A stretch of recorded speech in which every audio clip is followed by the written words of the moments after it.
로켓이나 발사대를 만드는 것처럼 복잡한 일을 할 때는 임계 경로를 매우 신중하게 고려하는 것이 중요합니다.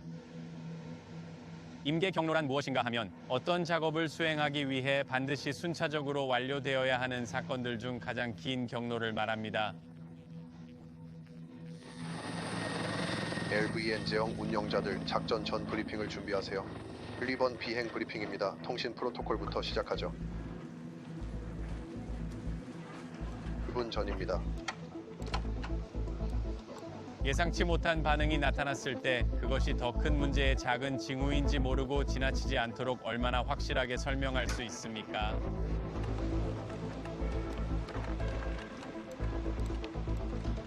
발사 40초 전 대기합니다. 네, 알겠습니다. 핀을 뽑을 때 블라임 압력에 이상이 있는 것 같습니다. 압력과 예압은 정상입니다. 알겠습니다. 핀 제거 시간은 언제인가요? 오케이, 알겠습니다. 다시 시도합시다. LVN 제형 함선 QTZ 액추에이터가 QTV 밖으로 나옵니다. 압력 범위 이상 징후 제로 타워 컬이 잠시 대기하시죠. 다시 정상 범위로 돌아오고 있는 것 같습니다. 다시 발사되나요? 타워 복귀. 여러분이 경제 독립을 이루는 그날까지 함께 하겠습니다. 안녕하세요. 3일 경제 독립 TV입니다. 자, 테슬라가 400달러를 붕괴했는데요. 자, 이거를 악재로 받아들일 것인가 아니면 기회로 볼 것인가, 사이버캡 운명의 갈림길에 있는데요. 자, 오늘 이 내용 궁금하신 분들은 영상 끝까지 함께 해주세요. 바로 시작하겠습니다. 자, 제가 어제 멤버십 회원들에게 공개했던 그 일론 머스크의 강력 추천 영상을 제가 방송 해설하고 나서 여러분께 제공을 해드릴 건데요. 한국어 더빙과 또 영어 학습을 위해서 오리지널 그 영어 같이 그 첨부를 드리겠습니다. 그러면은 시간은 좀 길지만 짬짬이 들어주시면은 많은 공부가 될 것으로 생각이 됩니다. 자, 간밤에 테슬라가 400달러가 붕괴됐는데요. 많은 분들이 이건 무슨 일이야, 큰일 난 거 아닌가 이렇게 생각하시는 분이 많을 것 같습니다. 정확하게 왜 붕괴가 됐는지 그리고 앞으로 어떻게 될 건지 확인해 보겠습니다. 자, 이번에 그 중동 충돌이 격화가 되고 있는데요. 유가 급등뿐만 아니라 전반적으로 금리 인상에 대한 우려도 작용을 했고, 미국의 대통령이 그 호르무즈 해협을 재봉쇄하면서 20% 그 통행료를 받겠다 이렇게 발표를 해버렸죠. 그러면서 전반적으로 미국 지수가 한 2% 정도 빠지면서 테슬라 또 오늘 그 직격탄을 맞았습니다. 자, 3대 이제 관전 포인트는 테슬라가 과연 390달러를 지지할까? 이거는 제가 볼 때는 외생적인 변수가 어떻게 진정이 되느냐에 달려 있는 것 같고요. 비트코인은 6만 달러 지지 여부도 체크를 해야 되겠습니다. 그리고 한국 시간으로 7월 17일 금요일 정도 예고되고 있는 스타쉽 13차 발사, 이것도 큰 이벤트로 우리가 체크를 해야 됩니다. 자, 먼저 어제 미국 증시 마감을 좀 살펴보면은 나스닥은 25,873, 1.5% 빠졌고, S&P 500은 7,515, 0.79, 다우존스도 소폭 조정이 있었습니다. 자, 시장을 흔든 세 가지 요인은 먼저 그 중동 충돌의 격화인데요. 여기에 따라서 유가가 급등하고 있죠. 그리고 반도체와 AI주가 급락을 하고 있습니다. 필라델피아 반도체가 약 4.8% 하락하면서 엔비디아, 마이크론, 샌디스크, AI 메모리주가 전반적으로 약세를 했고요. 연준의 추가 긴축 우려 발언이 나왔는데 물가 재강세 시에는 긴축 가능도 하다는 발언이 단기 국채금리 상승 요인으로 작용을 했습니다. 자, 환율은 1,499원, 1,500원에서 턱걸이를 하고 있는 상황이고, 유가는 78달러, 9.42%가 급증을 했죠. 그리고 국제금값은 온스당 이제 그 4,500달러 이렇게 되어 있고, 유로는 1,707원입니다. 달러 인덱스가 101로 올라갔습니다. 지수가. 자, 테슬라는 이제 이런 그 미국과 호르무즈 긴장으로 394달러 를 기록했고요. 13달러가 조정을 보였죠. 자, 이 주가를 흔든 이제 요인 중에는 지정학적 리스크가 가장 큽니다. 그래서 이 그 400선 붕괴를 너무 충격적으로 받아들이지 마시고 이거는 이제 테슬라의 본질적인 가치보다는 외생 변수의 지정학적 리스크 요런 이제 영향을 많이 받았다.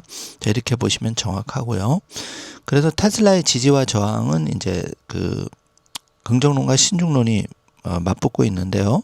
일단은 390선을 잘 지키는지, 그리고 1차 저항은 405에서 410달러, 그리고 강한 돌파는 430달러 정도 전후를 터치한다면 강한 돌파가 나올 것으로 보고 있고요.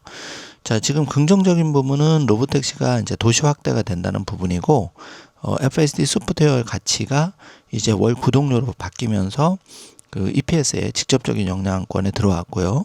이 사이버캡의 대량 양산, 그리고 옵티머스가 지금 물류의 그 혁명을 일으키고 있죠. 자, 이런 부분이 이제 긍정적인 부분이고, 신중론 부분에서는 로보택시가 아직 정부의 그 규제 허들이 있죠. 그리고 생산 일정, 사이버캡에 대한 지연 가능성도 시장은 우려를 하고 있는 상황입니다. 자, 그 스페이스X 스타쉽 13차 발사가 FAA 당국으로부터 승인을 받았는데요. 여러 가지 이제 4가지 그 하드웨어와 운영 측면의 개선책을 적용하면서 미국 시간 7월 16일 발사가 허락이 떨어진 상황입니다. 자, 스페이스X 주가는 간밤에 139달러, 약 4.4% 조정을 받아서 시총도 1조 8,309억 원으로 주저앉았는데요. 아직 이제 스타링크의 전 세계적인 상용화, 그리고 실질적으로 스페이스X에서 마이너스 기업이죠. 스타링크를 제외하고는. 그렇기 때문에 아직 가야 할 길이 많이 남아 있습니다. 그래서 스페이스X가 이제 그 공모가가 135달러였는데 이걸 기준으로 100달러 선까지도 빠질 수가 있는 길도 열어놔야 되겠죠. 그럴 때 우리가 이제 저가 매수 기회로 좀 잘 활용하시면 좋을 것 같습니다. 자, 비트코인과 암호화폐를 보면은 62,000선인데 이제 전일 대비해서 호르무즈 쪽 긴장이 고조되면서 3.1% 조정을 받았고요. 자, 이더리움도 하나로 262만 원대 거래가 되고 있습니다. 자, ETF의 그 여전하게 그 수요와 공급이 이제 중요한 부분인데 일부 현물 ETF에서 매수가 확인이 된 긍정적인 소식이 나왔고요. 자, 6월을 돌이켜보면 45억 달러 기록적 유출이 발생했죠. 그렇기 때문에 이제 비트코인이 좀 힘을 못 받은 부분이 있고, 또 스트래티지가 그 이번 주 추가 매수가 없고 이제 일부 그 팔았죠. 스트래티지도. 그런 부분이 이제 비트코인의 전반 암호화폐에 부정적인 영향을 끼쳤다고 분석이 됩니다. 자, 한국 증시도 이제 블랙 먼데이 수준이었는데요. 코스피가 7,000선이 깨졌습니다. 6,806, 마이너스 8.95% 조정을 보였고, 코스닥은 마이너스 4.5%, 삼성전자는 25만 4,500원, 하이닉스는 184만 5천원. 하이닉스가 특히 미국 ADR 상장 이후에 15% 급락을 하고 있습니다. 자, 여기에 대한 설은 여러 가지가 나오고 있는데, 국내 주식을 팔고 미국에 상장된 SK 하이닉스를 산다는 얘기도 있고요. 이 반도체 전반적인 투자 규모 대비 거품론이 아직도 있는 상황이죠. 그래서 요거는 이제 SK 하이닉스 실적과 AI 거품론이 좀 잠잠해져야 다시 반등의 기회를 모색하지 않을까 이렇게 보여집니다. 자, 그 밖에 테슬라 소식인데 캘리포니아 뉴 겟섬 주지사가 이 그 신차에 대해서 3,500달러를 지급하는 사인을 했는데요. 자, 이거는 이제 그 2026년 1월 1일 기준으로 캘리포니아에 본사를 준 리비안과 그 리비안 전기차 유리하죠. 이쪽에 이제 본사가 있으니까. 그러나 테슬라는 이제 텍사스로 옮겼기 때문에 5만 달러 이하 자동차에 대한 그 3,500달러 보조금 혜택만 받을 수가 있습니다. 참고해 주시고요. 테슬라 세미가 이제 페이퍼 트랜스포트가 시카고 전용 운영에서 테슬라 세미 롱레인지를 평가할 예정인데, 이 기사가 이제 무엇을 뜻하냐 하면은 이 페이퍼 트랜스포트가 세미 트럭을 이제 시험 운영해서 여기서 이제 그 결과가 좋으면은 그 더 많이 구매가 일어나겠죠. 그렇기 때문에 세미 트럭이 하반기로 갈수록 더 램프업이 빨라진 걸로 판단을 하고 있고요. 자, 폭스바겐이 5만 명 감원설이 나왔습니다. 자, 기존에 10만 명에서 추가 5만 명인데요.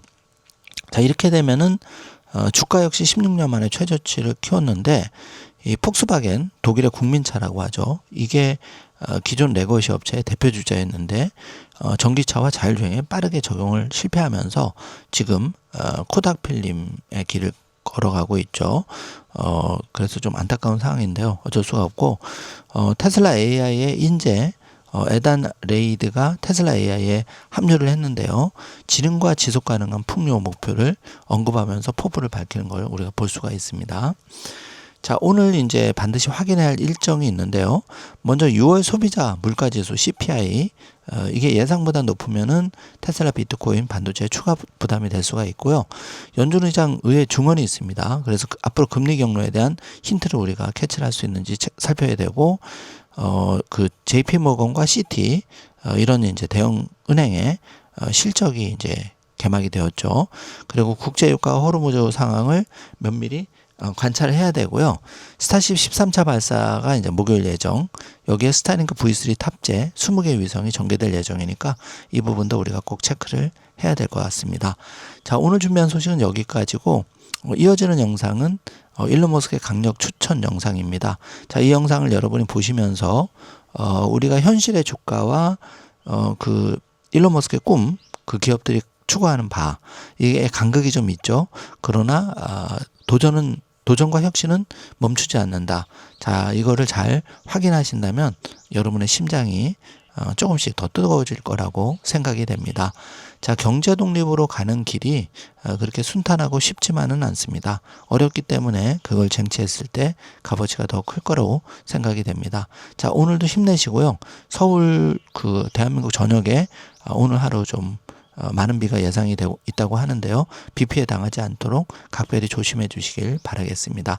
자, 이어지는 한국어 더빙 30여 분 그리고 오리지널 영어 공부를 위해서 첨부해 드리니까 많은 그 노력을 들여서 번역을 했습니다. 여러분 우측 하단의 붉은색 구독 버튼으로 3일 경제독립 TV에 더 좋은 방송에 힘을 보태주시면 감사하겠습니다. 좋은 하루 되세요. 감사합니다. 글쎄요, 우리가 볼 때 역학의 일부인 것 같습니다.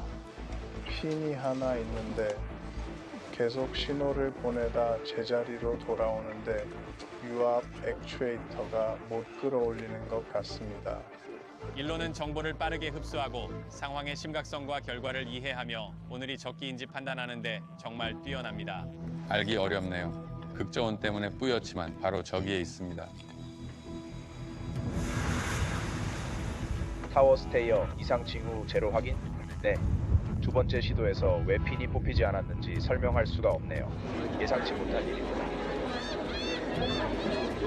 일론에게서 무조건 발사하라는 압박을 받은 적은 없습니다. 그건 그의 스타일이 아니죠. 화성으로 가는 임계 경로는 로켓 폭파가 아닙니다. 대기를 해제하고 다시 한번 잠금 해제를 시도합시다. 알겠어요. XY축이 댐핑해서 안 다쳐도 괜찮을 겁니다. 좋습니다.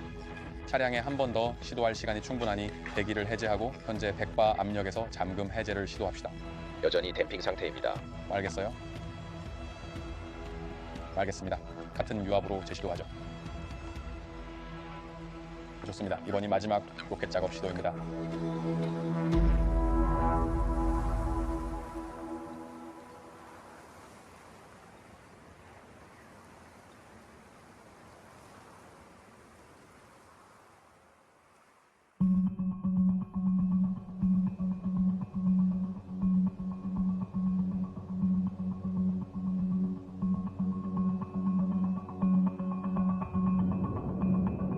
비행 일주일 전 제 주된 관심사는 비행 준비입니다.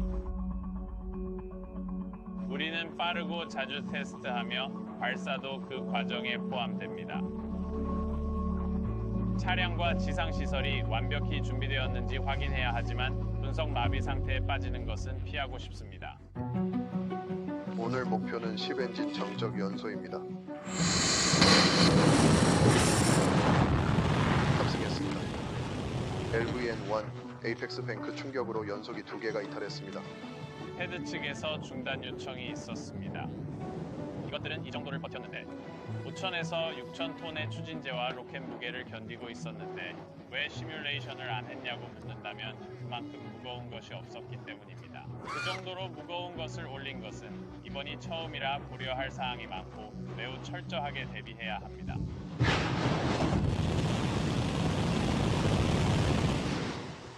조기 중단. 모든 팀은 경고 분류 후 오프로드 준비하세요. 다이버터에서 또 패드 중단이 있었습니다. 기본적으로 엔진 점화 중에 소음과 진동이 너무 심해서 이 구역에 있는 센서들이 흔들렸고 그 때문에 테스트가 중단되었습니다.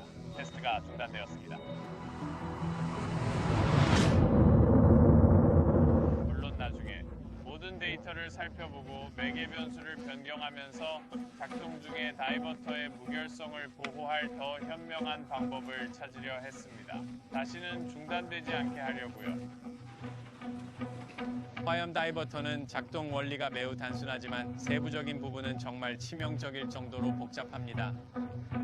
이것들은 매우 정교한 열부와 감지 장치입니다. 녹은 금속 슬랙으로 변한다면 열이 너무 높다는 것을 알 수 있습니다. 이것이 녹는다면 알루미늄, 아연, 구리가 녹는 온도보다 더 뜨겁다는 의미입니다. 이게 녹으면 샤피보다 뜨겁죠. 샤피 이하입니다. 우리는 발사대를 파괴하려는 엄청난 에너지와 질량 흐름을 다루고 있으며 그것이 파괴할 대상을 제공하려 합니다. 소중한 것을 지키기 위해 물을 사용합니다.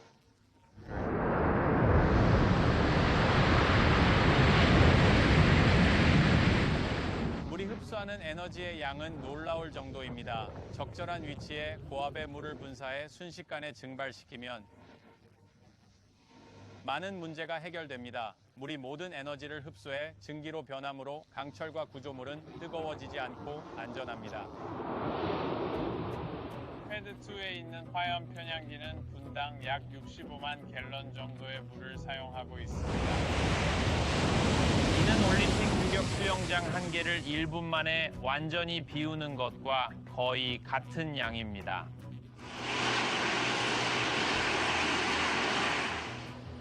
이 장치를 들여다보면 얼마나 뜨겁게 달아올랐는지 알 수 있습니다. 정말 온전하게 유지하기 힘든 환경입니다. 하지만 확대해보면 화염 편향기가 그대로 있습니다. 그게 우리가 만든 이유죠.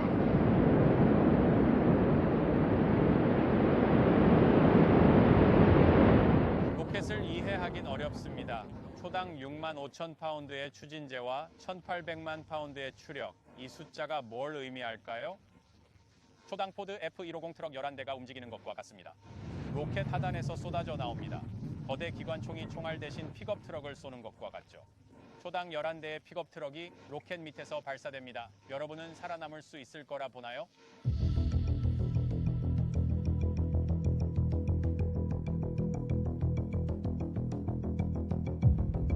지난 일주일이나 2주일 동안은 거의 스트레스와 카페인으로 버텼습니다. 통합해야 할 요소가 너무 많았고 이번 테스트에 걸린 게 정말 많았거든요. 이전 테스트에서는 비행을 확신할 만큼 충분한 엔지니어링 데이터를 얻지 못했습니다. 오늘 테스트를 성공하지 못하면 발사일을 하루씩 미뤄야 합니다.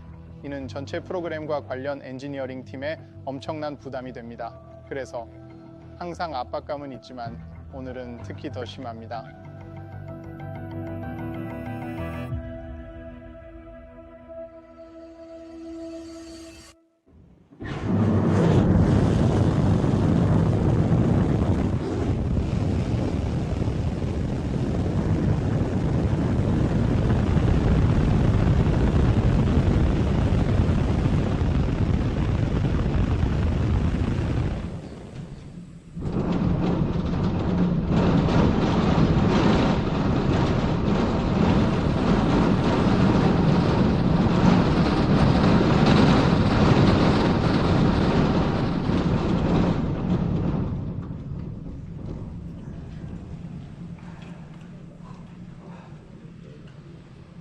생각을 정리해 볼게요. 그렇죠. 정말 중요한 날이었습니다. 정지 화염 테스트를 4번째 시도한 끝에 드디어 모든 엔진을 전체 시간 동안 가동했습니다. 정말 기분이 좋고 안도감이 듭니다. 다시 말하지만 정말 역동적인 과정이었고 벌써 4번이나 해보니 정말이지. 또 뭐가 잘못될까요? 우리가 겪을 진동과 온도를 아직 경험하지 못했으니까요. 좋습니다. 퀵 디스커넥트를 연결하거나 패드 2에서 스타쉽에 추진제를 공급한 적이 없습니다. 이번이 정말 큰 이정표였지만 다음 단계는 설계한 대로 시스템이 작동함을 증명하는 것입니다.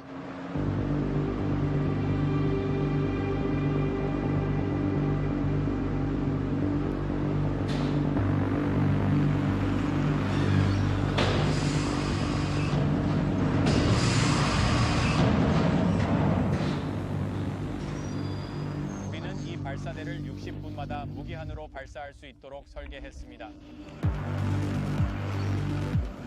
첫 번째 발사대는 빠르게 짓고 저렴하며 부스터 후미 접근이 쉽도록 설계되었습니다.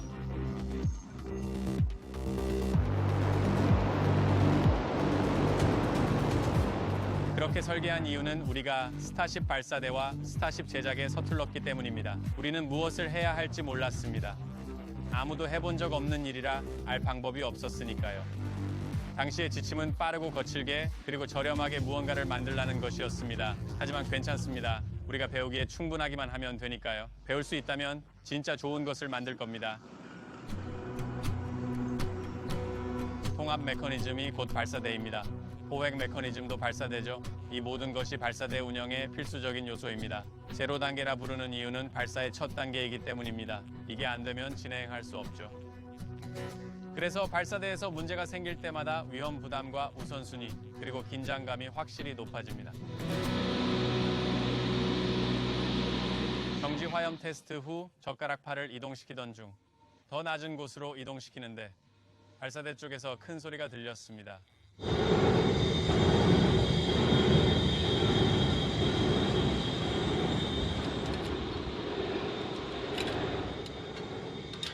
타웨어 전체가 진동했습니다. 체인 어딘가에 무언가 끼어서 끊어진 것 같았습니다. 완전히 부러진 건지 아니면 비뚤어지거나 휘어진 건지 확실하지 않습니다. 세상에 소리가 너무 안 좋아요. 롤러를 빨리 진단하고 교체하려고 미친 듯이 서두르는 중입니다.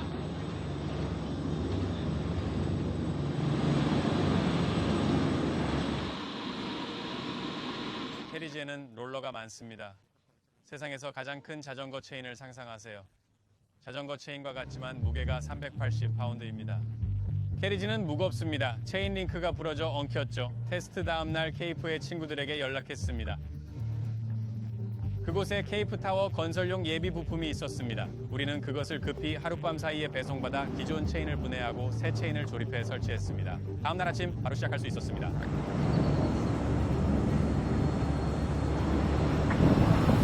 이것들로 확실히 올라갈 수 있게 합시다. 바닐라. 가자. 문제를 발견하고 완전히 다시 가동하기까지 대략 30시간에서 36시간 정도 걸렸습니다. 사실 정비를 고려해서 설계된 부품이 아니었으면 말입니다.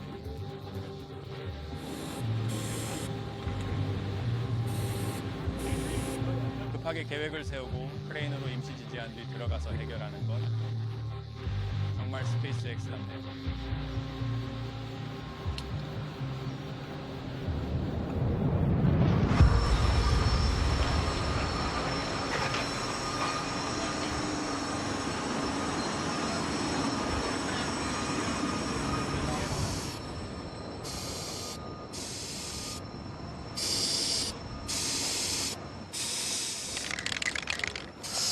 타워 컬이 진행해도 될까요? 내일 발사는 여전히 가능하지만 일정이 매우 촉박합니다. 우리는 지금 우주선과 경주 중입니다.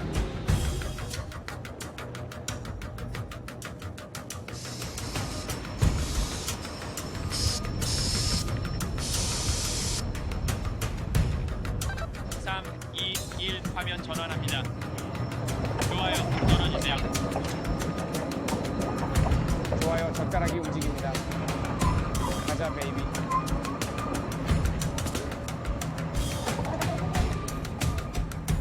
말도 안 돼.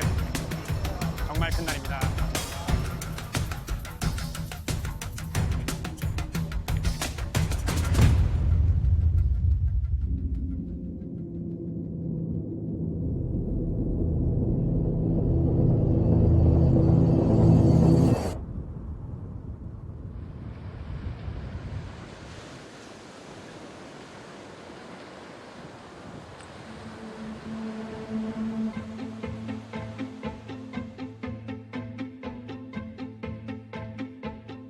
이번 임무는 재진입 이후 스타쉽, 특히 열 차폐막의 고화질 이미지를 확보하는 데 목적이 있습니다. 가장 심도 있는 작업입니다. 가장 많은 장비를 갖춘 부표를 동원하고 해상의 드론을 그 어느 때보다 많이 띄울 겁니다. 이 부표는 비행 후부터 사용되었습니다. 우리는 이 부표들을 일종의 마지막 희망으로 배치했습니다. 매우 급하게 만들었지만 나름대로 최선을 다해 조립했습니다.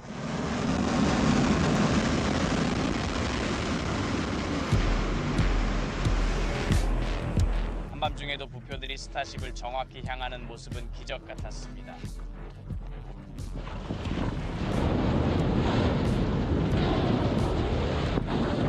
그리고 비행 5, 6, 7부터 지금까지 이 부표들은 항상 배치되었습니다.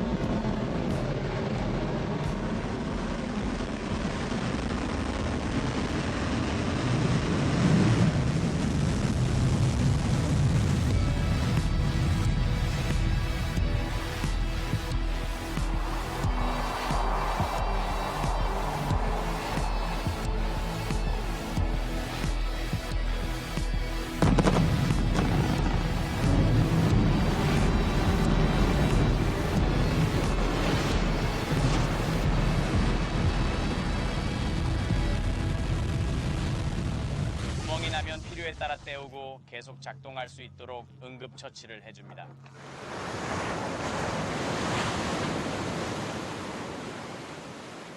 방금 엑스머스 항구를 출발했습니다. 대략 이틀에서 이틀 반 정도에 항해합니다.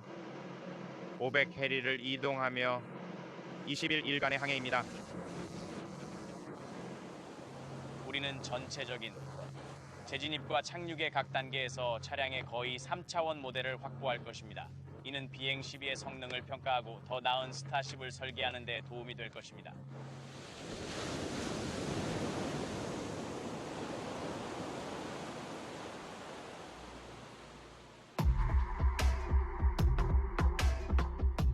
화성이나 달 위성 발사를 위해 자신이 무엇에 능숙해지는지 발견하는 것은 이상한 일입니다.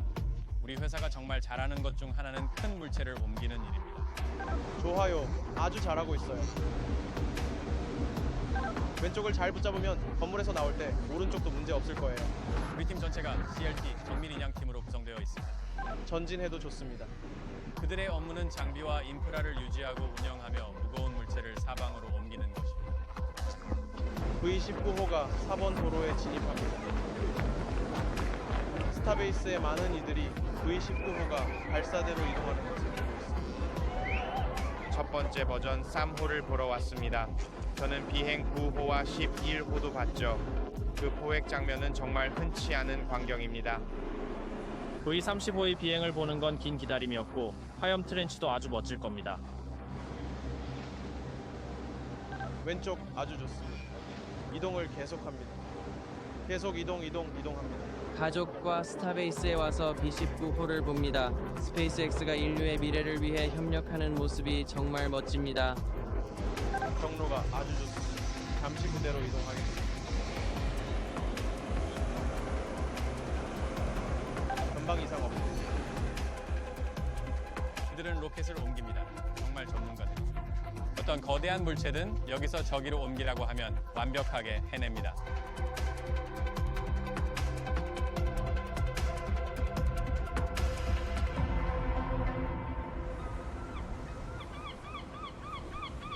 배우치 플로우 유지.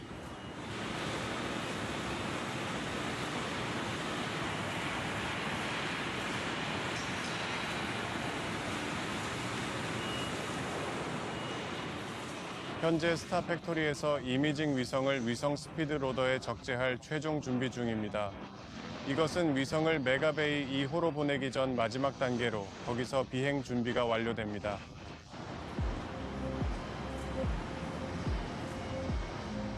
이 두 위성은 총 22개의 배치 물체 중 2개일 뿐입니다. 나머지 20개는 위성 시뮬레이터라고 부르는데 컴퓨터 같은 건 탑재되어 있지 않습니다. 위성의 형태와 무게를 흉내낸 강철 덩어리로 패스 배치 시스템 테스트용입니다.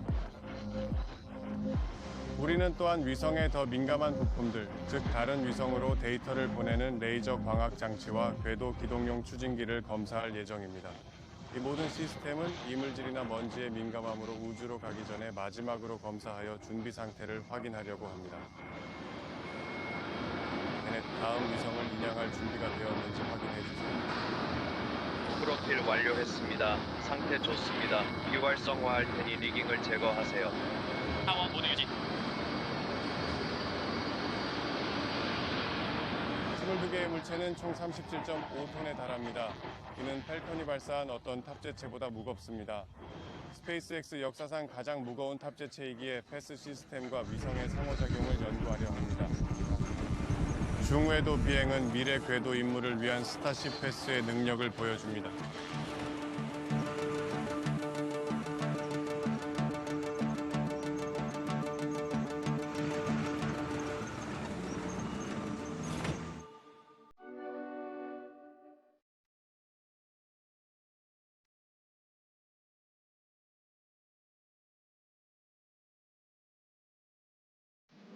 정말 놀랍네요. 옆에 서 있는 것만으로도 경외감이 듭니다. 정말 장엄한 광경을 보고 있기 때문이죠.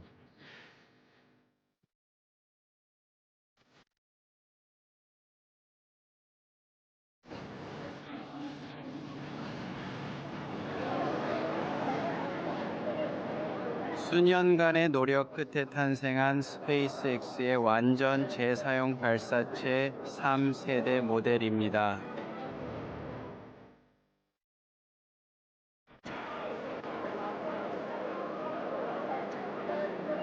텐트만 있던 시절부터 시작했습니다. 인턴으로 시작한 지 몇 년 만에 정말 많이 변했네요. 역대 최대 발사체라 그 어떤 것도 그에 필적할 겁니다. 아주 크고 빠를 겁니다. 사디스 C를 완전히 뒤흔들 겁니다.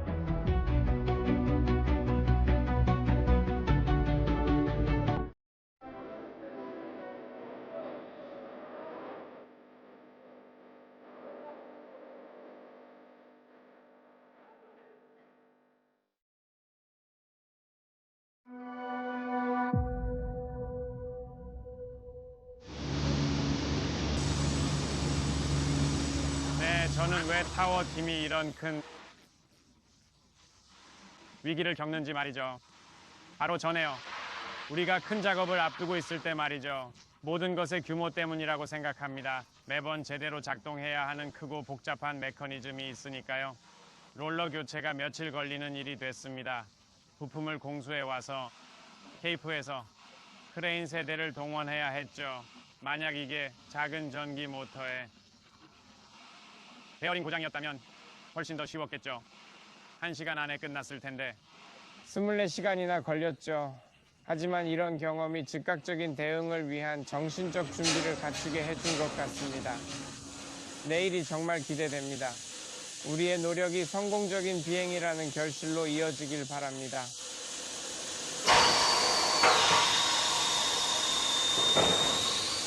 아니요. 어쨌든 저는 좋습니다. 좋습니다. 플랫폼 확장을 위해 안전 조치를 취합시다. 다음에는 인양전 브로드 렛치 전환.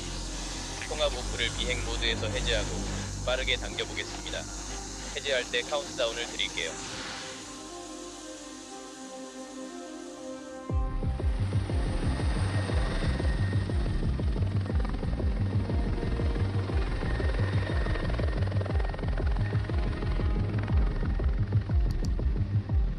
(40초) 전 대기.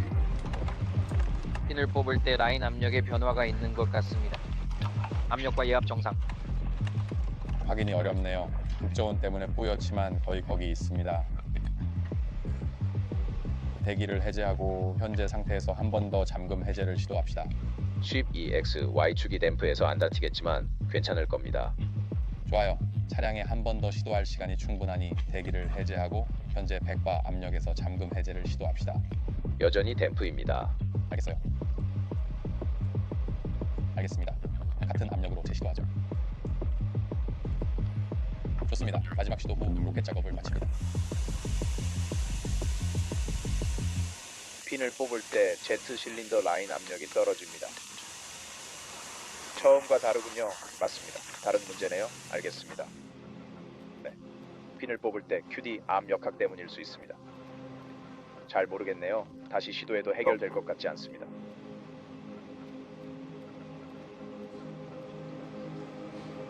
오늘 비행은 여기까지입니다. 비행 가자요.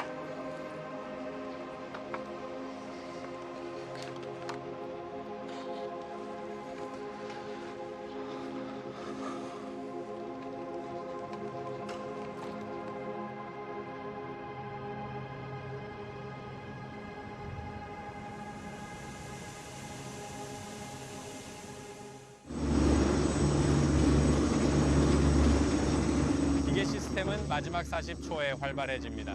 그 과정의 일부로 우리는 로켓이 날아갈 때 큐티가 멀리 떨어져서 폭발하지 않도록 암의 핀을 뽑습니다.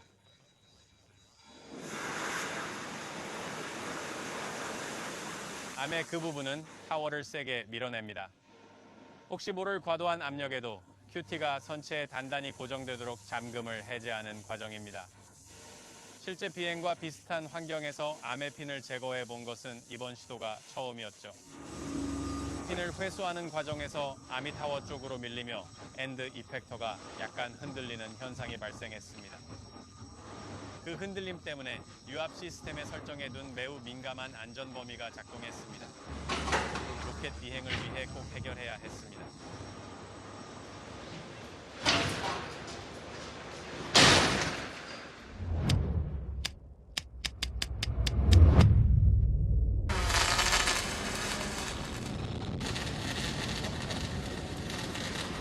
항상 경계심을 가지세요.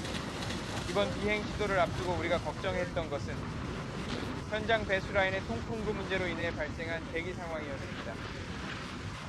그게 해결되니 전혀 다른 문제가 터졌습니다. 그러니 모든 상황에 대해 항상 경계심을 가져야 합니다.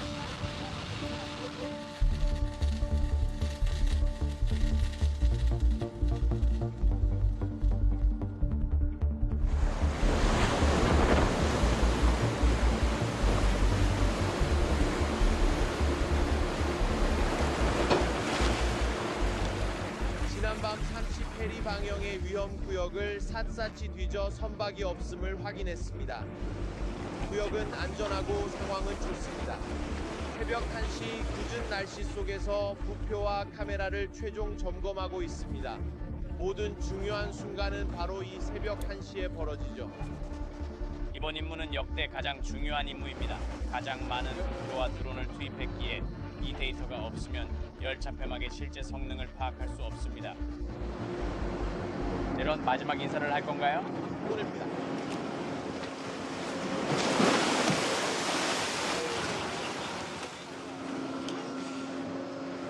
이게 아름답네요. 좋아요. 잘 가라, 부표야.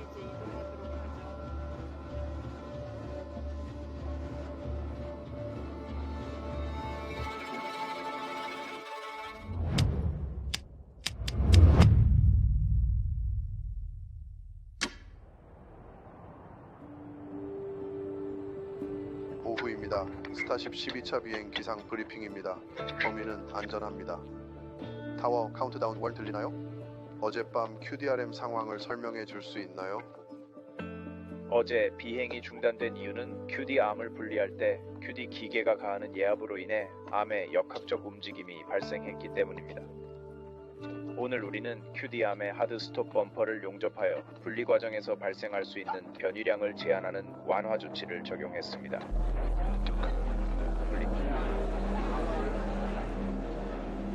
비행 승무원 주목. 카운트다운 1은 오늘 작전의 최종 고글 투표입니다. RC 확인. 준비 완료. 지상국 준비 완료. 비행 소프트웨어 1 준비 완료. 랩터 1 준비 완료. 랩터 2 준비 완료. 1단 준비 완료. 비행 감독도 준비 완료. 1분 전.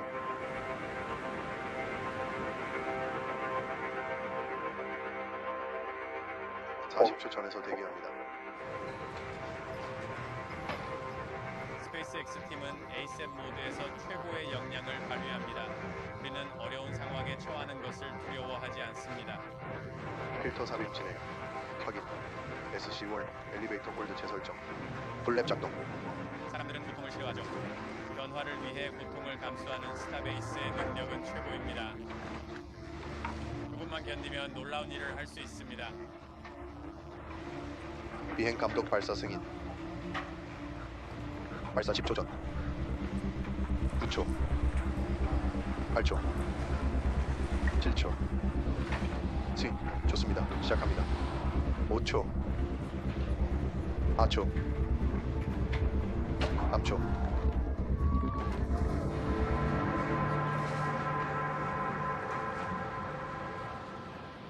엔진 점화.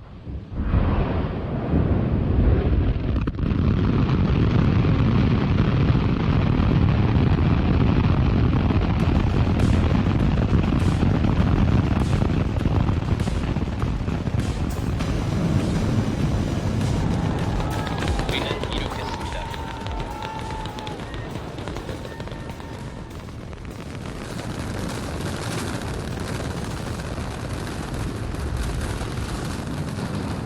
BT 타운 범위.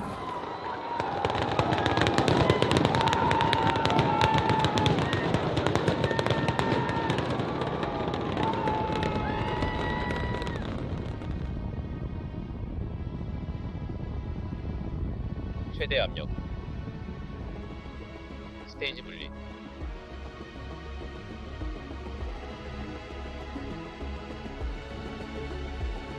부스터 경고가 많습니다. 엑스타 기업의 친구들. 소프트웨어 확인, 임무 중단, 검사 종료. 예상했습니다. 네, 부스터가 예정된 착륙 지점에 도착하지 못했다는 것을 팀에서 알고 있는지 확인 가능할까요? 항공 전자 전원과 원격 측정 정상.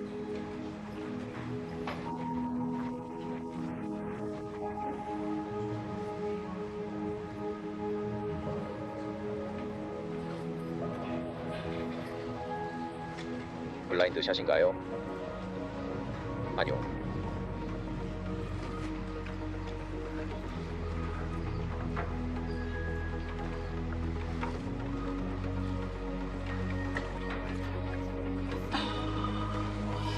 위성이 우리 선체를 찍은 영상이 있을 겁니다.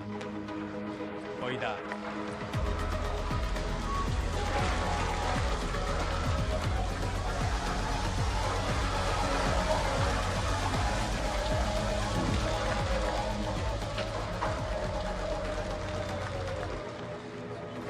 스타쉽이 착륙지로 접근 중입니다.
정말 어려운 일입니다. 이게 최고였습니다. 그렇죠. 우리의 최고 업적입니다. 이제 로봇이 할 차례죠. 맞아요. C8번째 비행이나 5차 비행에서의 첫 회수처럼 우리 프로그램에 큰 도약이 있을 때마다 V3를 위해 패드, 선체, 부스터를 동시에 다루는 새 블록체인이 생겼죠. 놓친 게 있지 않을까 하는 기대감이 있지만 결국 비행을 통해 배우는 것이 가장 큽니다. 그렇죠.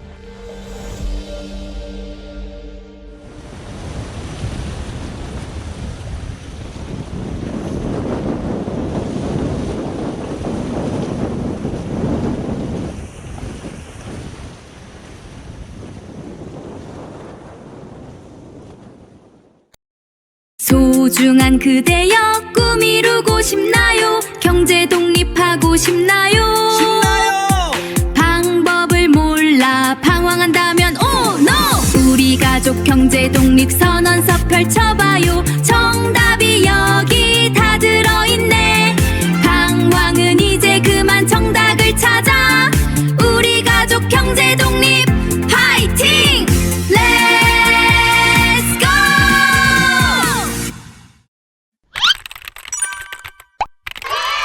소중한 그대여 꿈 이루고 싶나요? 경제 독립하고 싶나요? 방법을 몰라 방황한다면 oh no! 우리 가족 경제 독립 선언서 펼쳐봐요. 정답이 여기 다 들어있네. 방황은 이제 그만 정답을 찾아. 우리 가족 경제 독립 파이팅! Let's go! When you're dealing with something as complex as building a rocket or as building a launch pad, being extremely mindful of the critical path is important. And what the critical path is the longest set of sequential events that are gated by each other that must be completed in order for a task to happen. Attention all operators on LVN0. We're getting ready for a pre-op brief for Flight 12 here. We're going to start off with some comm protocol. T-minus 1 minute. When we see an unexpected response, how confident are we in being able to explain that, such that we're not unknowingly walking into an actual bigger problem that this was just a small symptom of?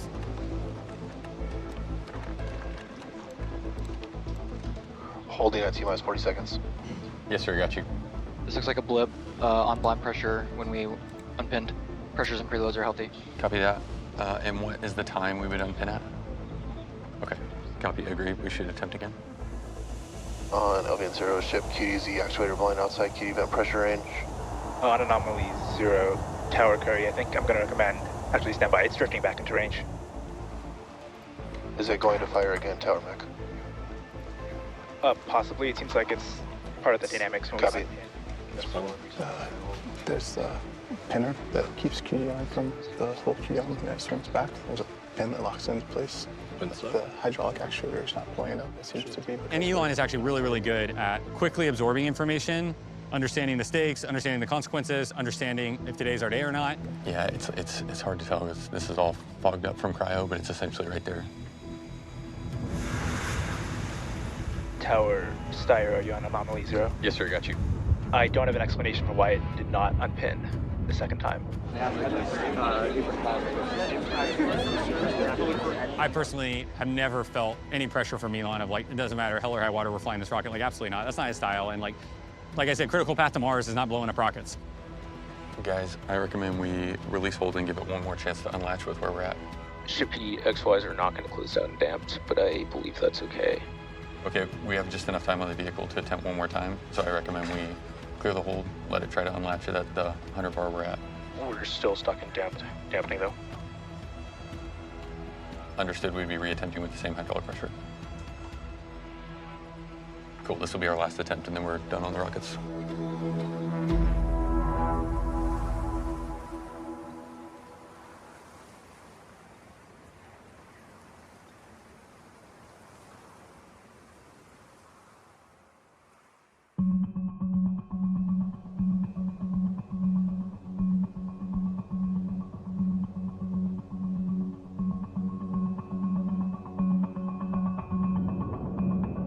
When we're only a week out from flight, my main focus is getting into flight.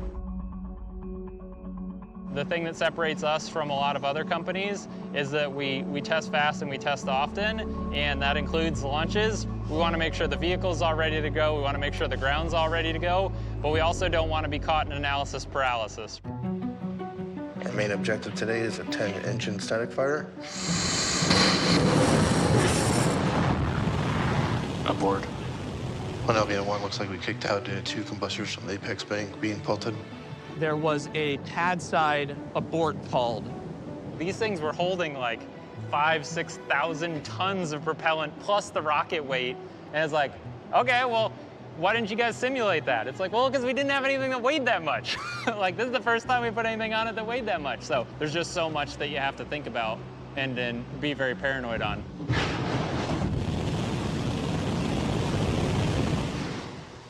We kicked out early. All teams triage alerts, prepare for offload. We actually had another pad abort on the diverter.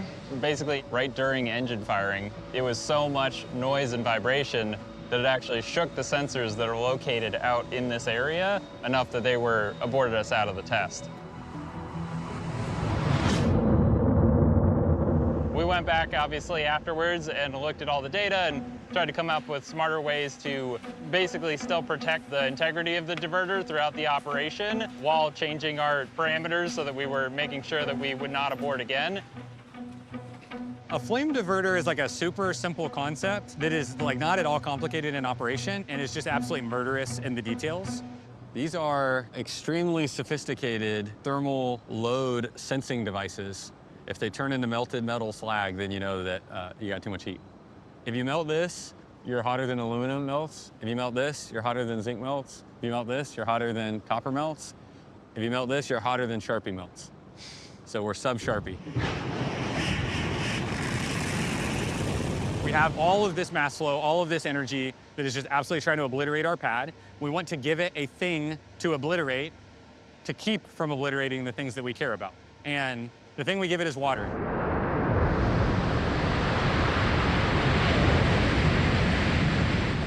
The amount of energy that water can absorb is like miraculous. And so if you can get high enough pressure water in the right places and just allow it to flash boil that water, then it solves a lot of the problems for you. Like the idea is that the steel never gets that hot, the structures never get that hot, because the water absorbs all that energy, turns to steam, and everything's okay. So for this flame deflector on pad 2, we're sitting somewhere in the neighborhood of about 650,000 gallons per minute. That's approximately in the range of about like 1 entire Olympic swimming pool being drained in the course of a minute.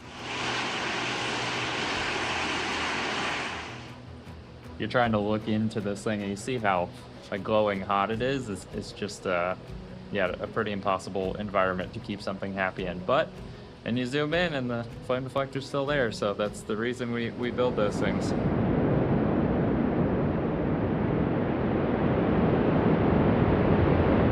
Putting the rocket into human terms is something really tough. 65,000 pounds per second of propellant that is coming out of the engines. And again, just like 18 million pounds of thrust, like what does that number mean? I think of like 11 Ford F-150 trucks per second just zipping out of the bottom of the rocket. It's like imagine if you had the world's biggest machine gun, except for instead of shooting bullets, it was shooting pickup trucks, and it's just firing 11 pickup trucks per second out of the bottom of the rocket. It's like, do you think your stuff could survive that?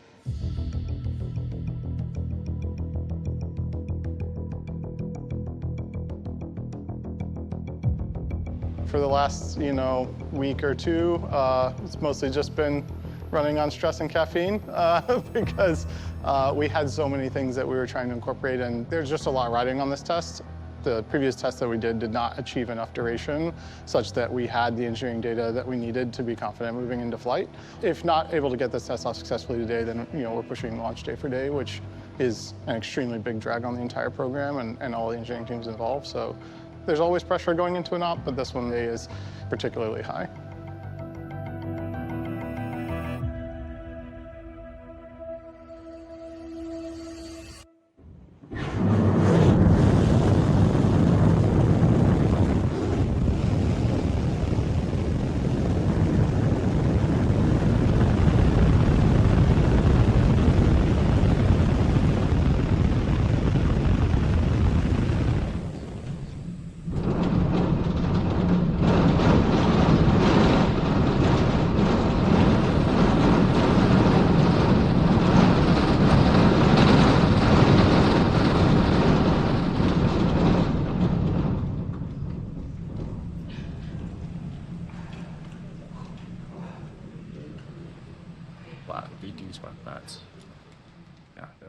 big day, the 4th attempt that we've had for a static fire, and we finally went full duration on all engines, so feels really good. I'm super relieved. Again, it was like pretty dynamic, and having done this 4 times now, it's like, man, what else can go wrong here? Because we just haven't seen the vibration and the temperatures that we're about to be subjected to.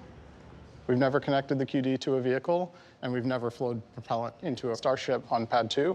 So although this was a really big milestone, the next step is to prove that those systems work in the way that we designed them to.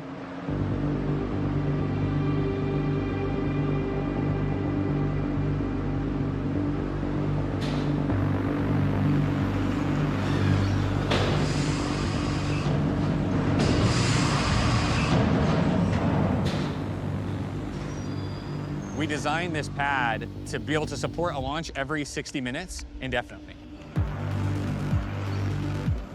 The thing about Pad 1 is it was designed to be very quick to build, it was designed to be very cheap, and it was designed to give good access to the aft end of the booster.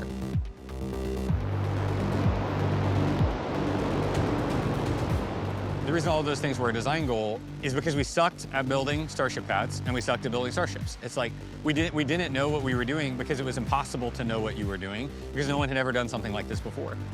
The brief on that one was, hey, get something up very quick and very scrappy and very inexpensively, but that's okay. It actually needs to just be good enough for us to learn. And then if we can learn from it, we'll go build the actual good thing. I mean, the integration mechanism is the pad. The catch mechanism is the pad. All of this stuff is like integral to how the pad operates. And so the reason we call it stage 0 is literally it is the first stage of the launch process. And if it is not working, we cannot go launch. And so that certainly like raises the stakes and raises the priority and like drama whenever things go wrong on the pad. Post-static fire, as we were transiting the chopstick arms back to a lower position, we heard a loud noise out at the pad.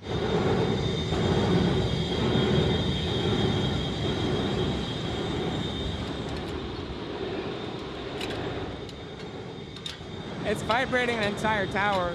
Something got jammed up in the chain and maybe it caused it to snap. We don't really know if it's broken completely or if it's just cockeyed or buckled in some way. God, it sounds terrible.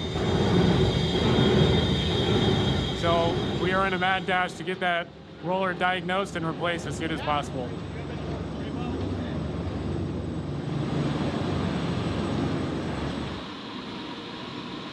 The chop carriage has many rollers positioned at different parts around the tower. And when I say roller, it's literally like imagine the world's largest bicycle chain. It's built almost exactly like a bike chain, except for it's 380 pounds. And the chop carriage weighs a lot. And so it basically broke one of those links. The chain got bound up. And the day after static fire, we called our buddies at the Cape. We had some spare units over there for building the Cape towers. We're able to hot shot to overnight the chain to us, got the old chain torn apart, got the new one put together, flew it up, and the morning after that, we were ready to rock.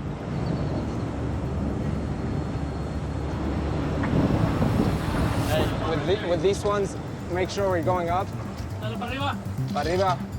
It was on the order of like 30 hours, 36 hours from we found the problem to had it fully back in service. On like an item that was not really designed to be very serviceable. To be able to come up with a scrappy plan, you know, temp support it with cranes, get in there and boogie is like, that's like just classic SpaceX nonsense.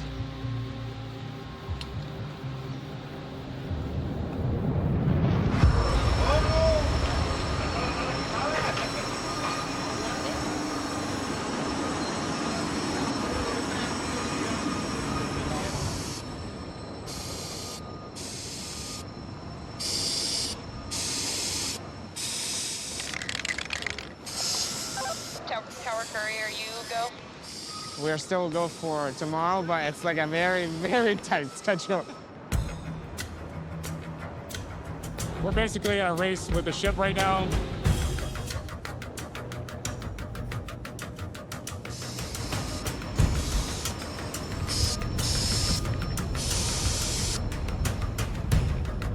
Switching in 3, 2, 1. All right. When you get off. All right, chopsticks are moving. Come on, baby.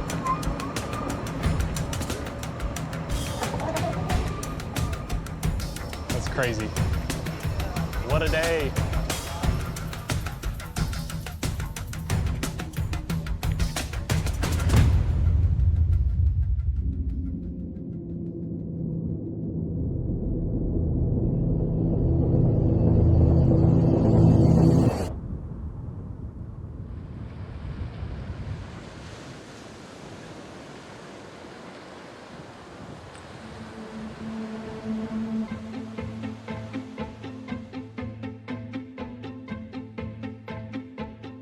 The purpose of this mission is to collect some really high profile imagery of the Starship, specifically its heat shield after re-entry. This is the most in-depth operation that we've ever conducted. We'll be having the most buoys with the most equipment and way more drones than we have ever had to have offshore. This buoy right here has been used since Flight 5. We deployed these buoys kind of like as a Hail Mary attempt. They were very scrappily, but you know, as well as they could be put together.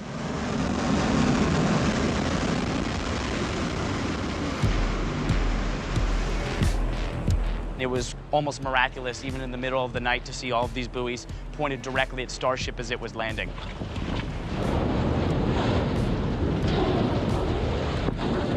And gradually, from Flight 5, 6, 7, and onwards, these have always been deployed.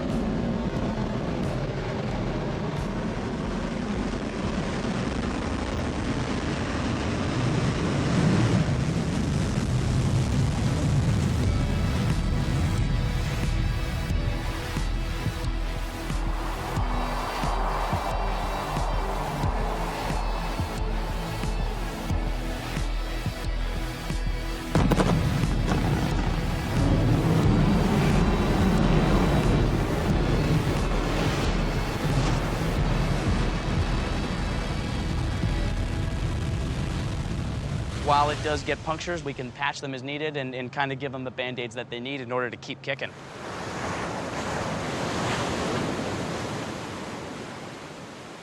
We just departed the port here at Exmouth. I think we've got about a 2.5 day transit, 500 nautical miles, up to a 21-day voyage out to the Indian Ocean.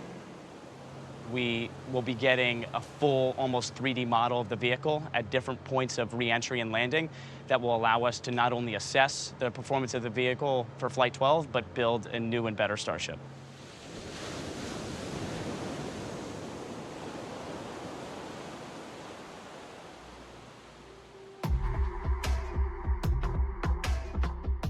It's weird the things you find yourself getting good at in your quests to go to Mars or the moon or fly a bunch of satellites. And something we are really good at as a company is just moving big things. There you go, looking good just like that. Yeah, you hug this left side, you'll be good on your right side off of the building. So we have a whole team of people, the CLT, the critical lift team. Good to roll forward. And their job is just to move, to maintain, to operate equipment and infrastructure to move heavy things all around. B-19 is now entering Highway 4. All of the great people of Starbase watching B-19 roll out to the pad. We wanted to make sure we made it down here for the first version 3. I was here for Flight 9 and 11. I got to see the catch.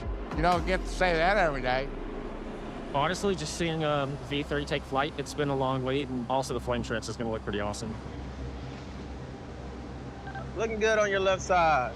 Keep on rolling. Rolling, rolling, rolling. Just out here to watch the B-19 roll out with my family visiting Starbase. It's just cool to see everyone working as SpaceX together to push forward humanity's future. You got a beautiful line like that. We'll keep walking in just like that for a little bit. All clear to front.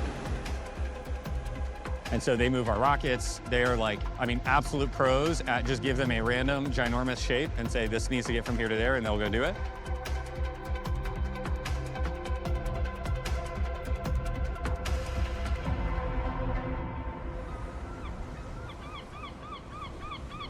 You're gonna keep it nice and slow.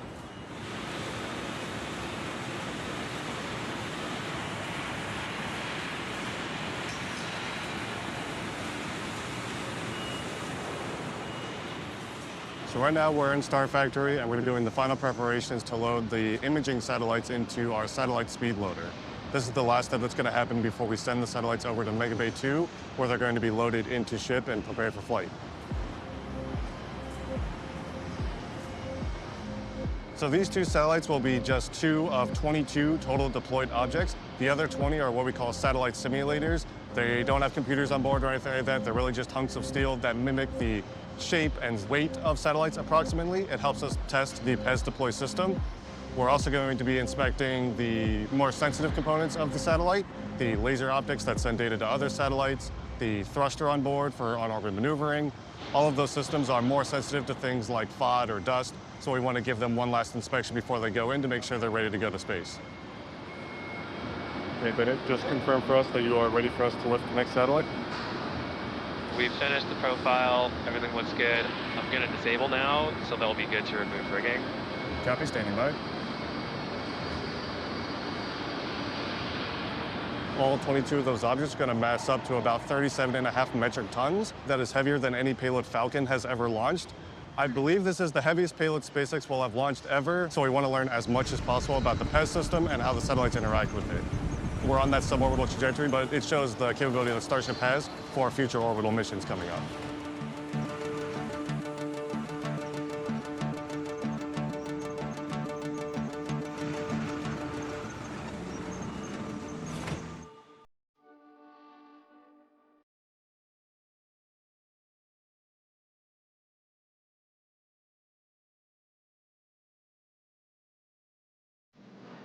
It's amazing. Like, I mean, even just standing next to it, you're already in awe because it's something that is such a magnificent sight to see.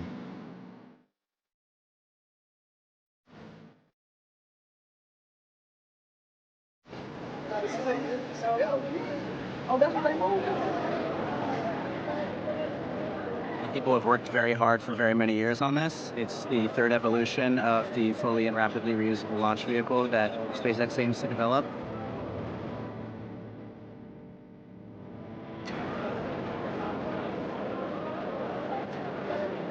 I started when the tents were here. It's just tents and dirt. We've come a long way since I started here as an intern a couple years ago.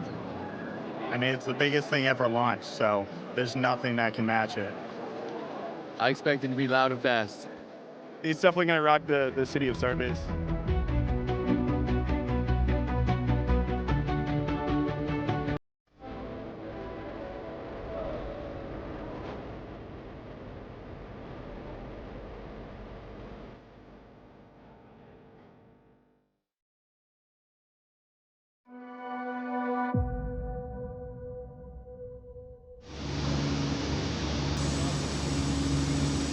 Yeah, I was thinking, like, why the tower team has these big crises always, like, right before we have, like, a big operation.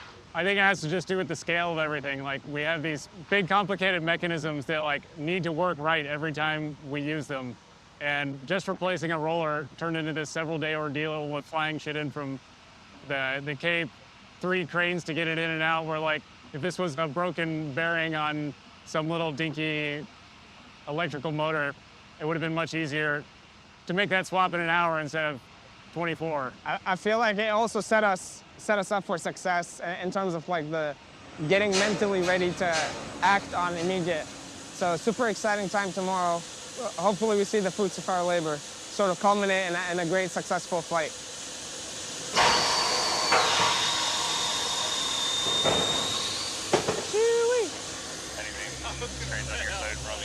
No, it looks good. Let's get into safing so we can extend the platforms, please. After this, we'll transition to preload for on-latch, take the HP to integrated ops, configure for flight, and then we'll do a quick go-no-go poll. I'll give you a countdown and we're releasing.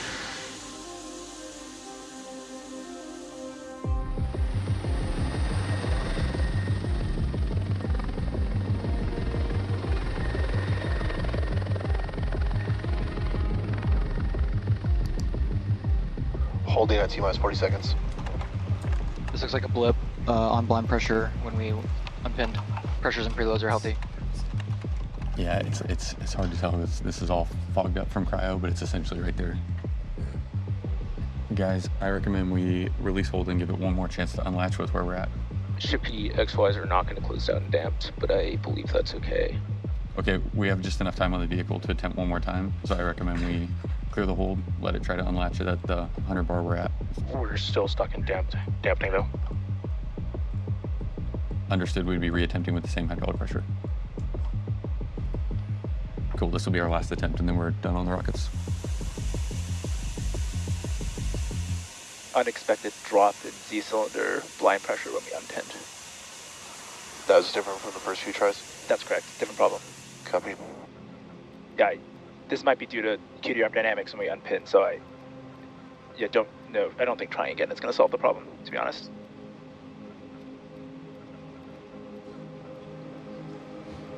We're done for flight for the day. Flight. Thank you.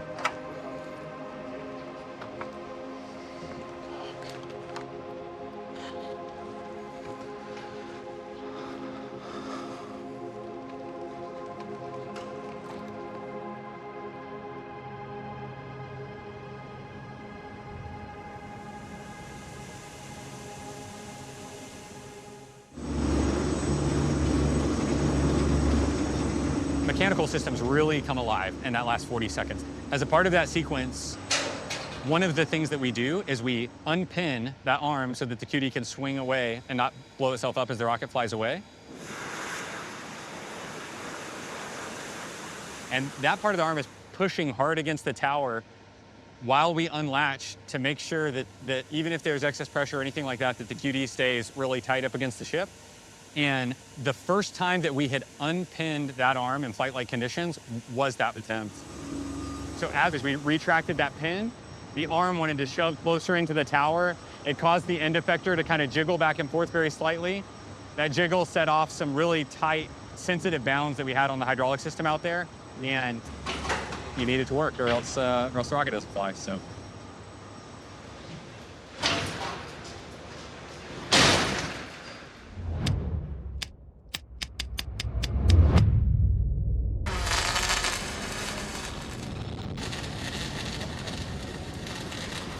Always be paranoid. Going into this flight attempt, we were worried about a completely different thing, which was the hold for the actual vents on the fill drain. And then those passed, and then we got bit by something completely different. So you gotta be paranoid about everything.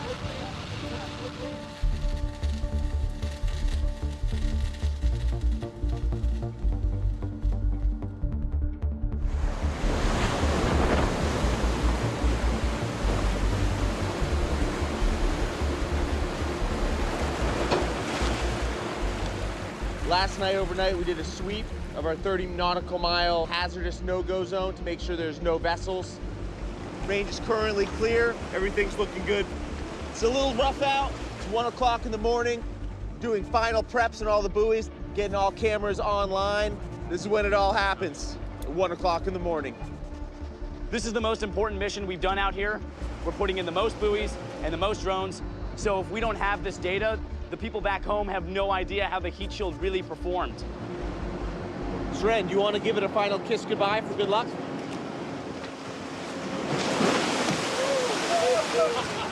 was a wet kiss. All right, please. Perfect. Beautiful. Please. Beautiful. Please. All right. Bye-bye, buoy.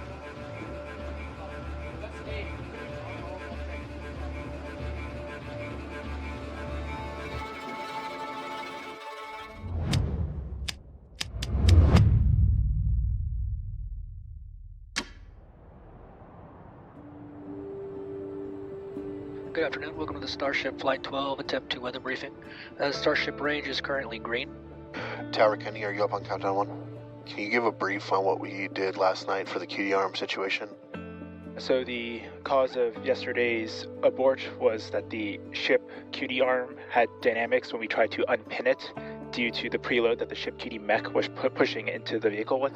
The mitigations that we have in place today are that we've welded a hard stop bumper to the ship QD arm to limit the amount of displacement that can occur when the unpinner unpins. Attention all flight crew members, on countdown 1 is the final go-no-go poll for today's operations. RC, Go. ground stations. Go. Flight software 1, Go. Raptor 1, Go. Raptor 2, Go. stage 1. Go. Flight directors go as well. T-minus 1 minute.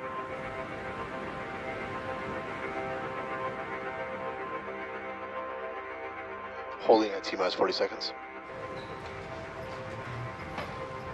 SpaceXers really are at their best in ASAP mode. We do a good job of not being afraid of putting ourselves in a really tight spot. Fill drains are go. Copy. SC1, reset the operator hold. Reset. Clock is rolling. People hate pain, and that ability to absorb pain for change here at Starbase is like unparalleled. And if you just are willing to take a little bit of it, you can do the most amazing things. Flight directors go for launch.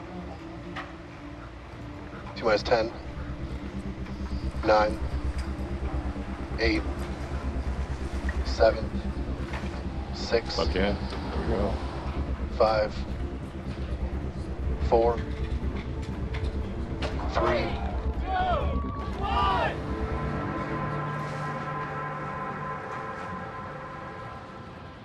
ignition.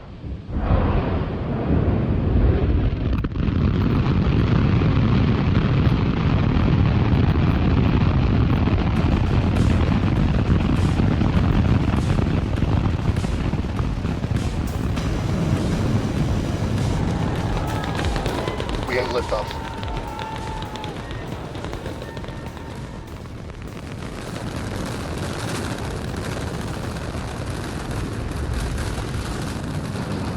Pitching downrange.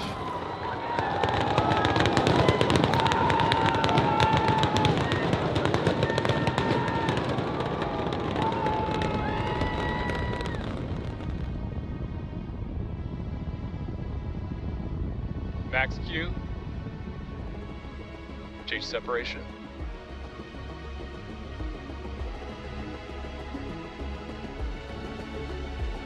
Acknowledging many booster alerts. 5 engines on boost start up. Flight software acknowledging mission abort, earlier boost back shutdown. Expected. Yes, sir. Can confirm exec team is aware that a booster did not make it to the final landing location. Ship avionics, power and telemetry nominal. We have healthy chamber pressures on 5 out of 6 ship Raptor engines.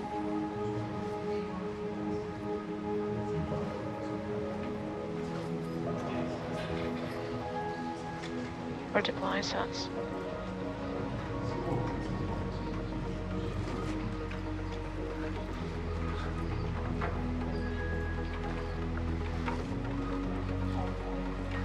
That was the coolest thing I've ever seen. Yeah, video of a satellite looking at our ship. This one was good.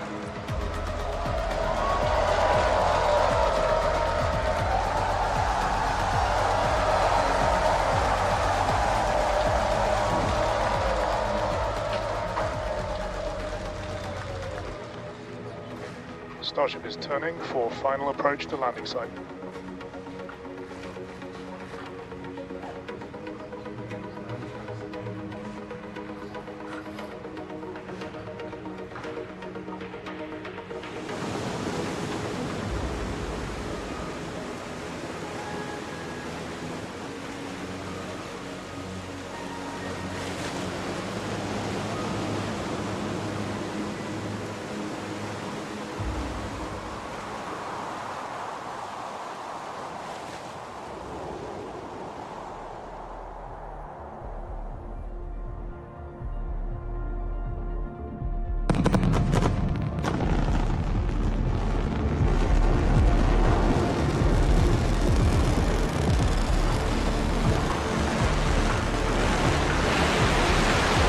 Starship has landed.